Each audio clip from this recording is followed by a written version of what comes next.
안녕하세요. 법학박사 법무사 전문위원 동국대학교 겸임교수 김철정입니다. 오늘은 지급명령 이의신청, 이행공고 이의신청, 그리고 재산명시 이의신청, 이런 이의신청에 대해서 가르쳐 드리겠습니다. 예를 들어서 내가 돈을 홍길동이라는 사람한테 3천만원을 못 받았어요. 그러면 이때 할 수 있는 게 지급명령을 신청할 수 있고 소송을 진행할 수도 있어요. 소장을 넣으면 상대방한테 소장 부분이 송달되걸랑요. 그러면 상대방은 이의하고 답변하고 이렇게 진행이 되고, 지급명령 하면 소송하는 것보다 인지가 10분의 1밖에 안 들어요. 비용이 적게 들죠. 그리고 지급명령은 내가 지금 법원을 통해서 지급명령 신청해갖고 상대방이 2주 내에 이의 안하면 그대로 확정이 돼요. 그러면 그 지급명령 결정 정본 안에 송달증명, 확정증명이 있기 때문에 별도로 집행문도 발급받을 필요 없이 송달증명, 확정증명도 필요 없어요. 이때 이제 내가 경매를 놓고 싶던 재산명시라든지 은행, 보험, 증권 이런 강제 집행을 할 수가 있어요. 근데 소송은 상대방이 이의하고 이렇게 하고 결정이 나면 판결이 성수 때리면 거기에다 집행문 받고 송달증명, 확정증명 받아가 이게 세트로 다 받아야지 강제 집행을 할 수 있어요. 물론 가집행, 금전의 직업을 부여하는 거는 가집행 할 수 있는데, 가집행은 할 수는 있지만 나중에 2심에서 항소해갖고 상대방이 소송이 뒤집어지면 손해배상도 해야 되고요. 가집행 같은 경우는 나중에 최종 판결 확정돼 갖고 본집행으로 이행한 다음에 새로운 강제 집행을 해야 돼요. 본집행으로. 자, 이제 근데 내가 소송을 3천만원 청구를 했어요. 근데 판사님이 딱 보시고요, 요거는 증거도 충분하고 별로 이해 안 할 것 같다 하면 이행공고 신청을 할 수 있어요. 판사님 재량으로. 이행공고 갖고 3천만원 했을 때 피고가 받아가지고 2주 내에 14일 초일 불사님이라서, 예를 들어서 오늘 받았으면 내일부터 기산해요. 그래, 만약에 오늘이 수요일이다 그러면 목요일부터 기산하니까 다음 주 수요일, 그 다음 주 수요일 이렇게 되는 거예요. 형사는 상고, 항소, 이게 이런 송달되는 거 상관없이 내가 판사님 앞에서 판결 선고를 받잖아요. 이때는 초일 불산이지만 7일이에요. 판결문 정본이 송달이 안 되걸랑요. 그럼 판사 선고받고 오늘 수요일이면 다음 주 수요일까지. 왜냐하면 초일 산입 안 하는 건 똑같아서 내일부터 기산하걸랑요. 민사는 판결문을 판결 선고 시에 원고 피고 안 나와도 때리고 정본을 원고 피고에게 보내주걸랑요.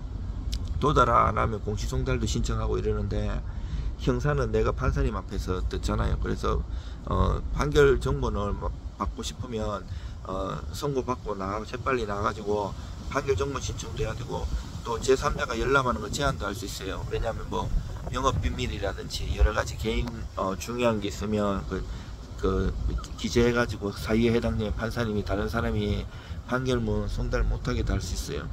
그리고 지급명령은 3천만원, 1억 이런 제한이 없이 10억, 20억도 할 수 있어요. 근데 지급명령을 했는데 상대방이 주소를 피고의 주소를 정확하게 알아야 돼요. 주소 2번 이상 도달 안 하고 이러면 저거 돼요. 소송으로 전환시키려 하면 보존명령 그러면 소송 전환 신청서도 내야 되고 송달 인지도 추납해야 돼요. 그러면 이중으로 비용이 드는 거예요. 죄송합니다.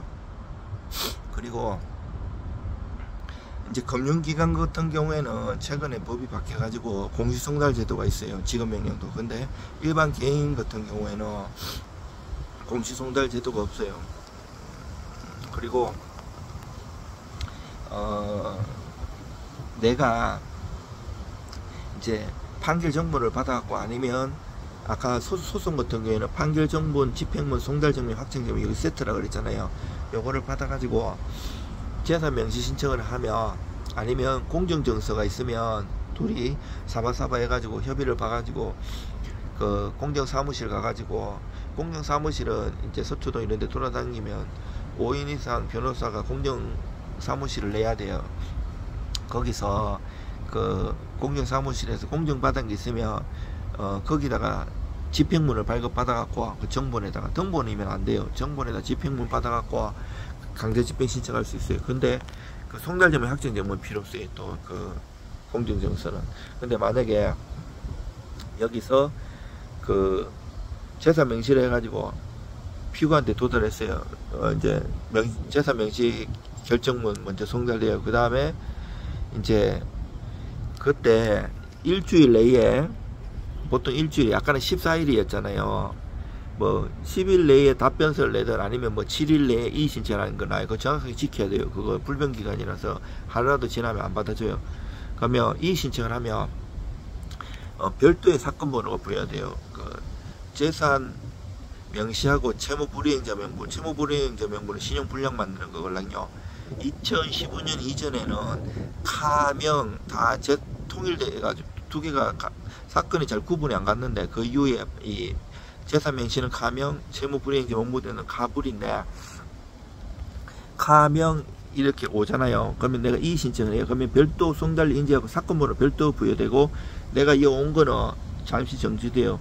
만약에 그 억울한 사연이 있으면 이해해가지고 하면 기간은 한 달에서 6개월 사이에 연기할 수 있어요. 근데 이해 안 하고 답변하면 별도의 비용을 안 들고 그냥 법무사 비용만 조금 들어가지고 답변을 해가지고 법원이나 채권자가 오케이 해가지고 뭐 취하를 하든 이렇게 유도할 수 있는데, 거기 쉽지 않고 막 이렇게 가족관계에 뭐 양육비라든지 뭐 불륜 저지르고 이러면 이 감정의 골이 깊어갖고 가족이나 아는 사람들 때 심하거든요. 채권 채무관계가 얽히면 더 합의 잘 안 해줘요. 그러면 이제 이의 신청해가지고 하는데, 별도 사건 번호하고 진행되는데, 만약에 재산 별도 이의는 답변 안 하고 그 나중에 명시 목록 작성하러 와요. 너 뭐 재산이 얼마 있니 이런 거를 거짓말로 하면 그 고소를 하면 3년 이하의 징역이나 500만 원 이하의 벌금에 처해요. 그리고 안 받고 도망다니면 그거 감치처에 감치처면 그 경찰서 유치장에 20일 동안 갖다 놔요. 그러면 사실 정상적인 직장인이라면 하루만 안 가도 잘릴 수가 있는데 20일 동안 깜빵에 있으면, 유치장에 있으면 잘리겠죠, 회사에. 그래서 좀 강력한 수단이기도 해요. 그거보다 더 강력한 게 이제 채무불이행자 명부등재인데, 요거는 신용불량자 만드는 거예요. 등재되면 은행이나 그 핸드폰 이런 사용도 힘들고요. 그 블랙리스트에 올라가요. 근데 내가 은행에 돈이 없어도 대출 받은 게 있잖아요. 집이든 뭐 생활대출이든 신용대출이든. 그러면 이 문제는 그 은행에서 압박이 더 빨리 갚으라고 이러기 때문에 그것도 강력해요. 다만 재산 명시나 채권 압류 추심, 이 채권 압류 추심도 압류하는 건데, 은행, 통장, 보험, 정권, 뭐 보증금, 배당금 뭐 수백 가지가 넘어요. 근데 이제 채불 같은 경우는 확정되고 6개월이 지나야지 할 수 있어요. 가장 강력하기 때문에 6개월 지나, 저는 강제 집행해갖고 손님들 돈 많이 받아들였어요. 그리고 또 대기업하고 은행권에서도 거래법무사로서 한 13, 14년 넘게 했어요. 지금은 공부한다고 개인들만 도와주고 기관 같은 거는 거래 안 하고 있습니다. 지금은 뭐 법무사가 원래 돈 많이 버는 직업은 아니고요. 그냥 겨우 생활만 하고 공부에 주력하고 있습니다. 여러가지 대학원도 많이 다니고 있고, 하여튼 공부하는 것들 많고, 또 박사학위도 받았고, 대학원에서 가르치기도 하고, 또 제가 직접 배우면서 변호사 못된 거 한이 있어 가지고 그 공부도 하고 있고, 하여튼 여러 가지들이 많이 있는데, 강제 집행은 저는 이제 일을 많이 받는 스타일이 아니고요. 또 꼭 도와줄 사람 봐가면서 해요. 이 막 진상이고 이러면 도와줬다 괜히 힘들기만 하고요. 사람 댐댐이나 이런 걸 봐갖고 수임하고, 소수의 사람들만 정말 잘 도와드리고요. 어려운 사건도 많이 해요. 이제 논문 같은 것도 많이 쓰기 때문에 또 학회 같은 거 유명한 대법관, 법관, 판사 이런 분들하고 대법원에서 대법원 신유줄 대실에서 항공민사 집행법회라든지 여러 가지 학기도 하고, 이제 특이하고 어려운 것도 많이 해가지고 내가 논문 쓰는 거, 책 쓰는 것도 좋아하고 이러는데요. 결과가 그동안 많이 좋아가지고 고마움을 많이 느꼈어요. 뭐 고맙다고 뭐 저는 뭐 이렇게 순공무수 이런 거 받아본 적도 없고요. 주도 받지도 않습니다. 밥 사주라도 밥도 제가 사고요. 뭐 돈 없지만 그 대신 이제 법비용 못 받고 하는 거예요. 그리고 뭐 이 강제 집행 이런 것도 단계마다 다 그 채무자가 어떻게 반응하느냐에 따라서 법비용도 많이 안 들이고 단계 하는 게 있어요. 막 융당폭등 이것저것 생각 없이 하면 되는 게 아니에요. 그리고 소송도 지급명예나 이행권고도 무조건 하는 게 아니에요. 증거가 잘 있고 상대방이 꼼짝 못하게 내용증명으로 만들어 놓고, 내용증명으로도 미리 해결이 많이 돼요. 민사나 형사 제기될 걸 하면 당신이 손해본다는 거, 법리를 바둑에 수를 두듯이 한 단계 두 단계까지 써주면 이 사람도 받아보고 법무사는 변호사한테 찾아가 가지고 보여주걸랑요. 그러면 이게 저 사람 말이 합당하면 주고 이래요. 얼마 전에도 그 제 지인 감정평가사님이 교수인데 어려운 사건이고 큰 사건이었는데 소송을 해달라고 왔었는데 소송을 하지 않고 내용증명 간단히 써가지고 해결해 줬어요. 그 내용증명 간단하이라고 하지만 저는 뭐 한두 장 쓰는 게 아니고요. 보통 10수장 쓰면서 법리적으로 다 조목조목 하니까 그 사람이 변호사가 있어가지고 변호사는 이거 얘기한 게 맞나 해가지고 맞다고, 차라리 원하는 거 이 해결해 주는 게 나중에 법비용 안 물어주고 더 큰 손해배상 당하지 않는다고 해가지고 바로바로 다 처리가 돼 있어요.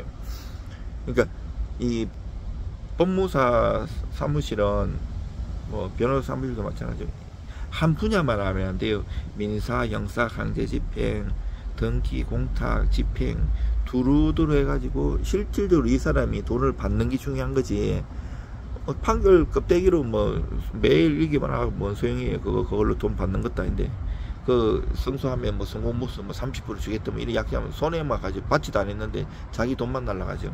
실질적으로 하고, 등기도 그 만약에 공동신청주의라 가지고 등기 같이 손잡고 등기소 가고 아니면 법무사한테 위임해 가지고 도장이 다 찍혀 가지고 해야지 등기가 되는데, 일방이 이행 안 해주면 그 성소 판결 받아가고 판결에 대한 등기를 할 수 있는데, 판결에 대한 등기는 단독 신청인데 문제는 성소 판결 소송을 많이 하는데 등기를 모르면 성소 받아도 등기가 안 돼요. 예를 드는 건데 모든 판결에는 사형이 취소든 뭐든 왁구가 있어요. 이게 나가 최종 목표가 이 돈 받는 거든지 뭐 등기를 이전하는 것이 여기가 있잖아요. 그러면 여기 왁구에 맞게끔 판결을 받아야 돼요.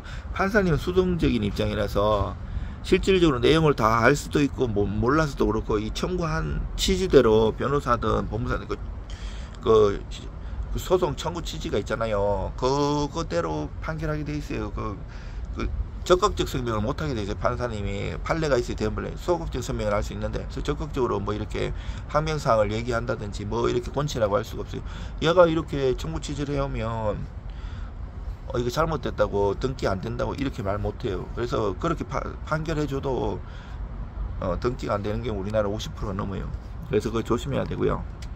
모든 이의신청, 그리고 만약에 맞잖아요. 오면 웬만하면 일단 껍데기라도 이의신청하고 그 위에 준비하는 시간을 2주에서 한 달 정도 두면서 잘 연구해가지고 답변수로 잘 내가지고 소송으로 진행하고, 시간 끌면 합의할 수 있는 시간도 생기고 여러가지 좋아요. 물론 합의가 안되고 지면 소송 비용이 그만큼 늘어나기 때문에, 근데 이행공고든 지급명령이라도 그 뭐 법비용 드는 거 있으면 물어줘야 되기 때문에 어차피 억울한 거 끝까지 싸우고, 1심 우리나라에 3심제가 보장되어 있잖아요. 법상 한스 켈젠의 법당기설 도이치슈프라이로 독일어로 저 한스 켈젠이 그 그룬트노르 그 근본 규범이 있고 헌법 법률 명령 규칙이 있잖아요.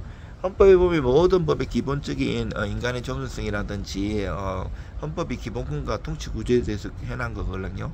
다 권력 분립도 입법부, 사법부, 행정부 다 돼 있고 1심, 2심, 3심제라고 못 박아놨기 때문에 최선을 다해서 싸우는 게 중요해요. 여러분 힘내시고요. 이래 주시면 최선을 다해서 도와드리겠습니다.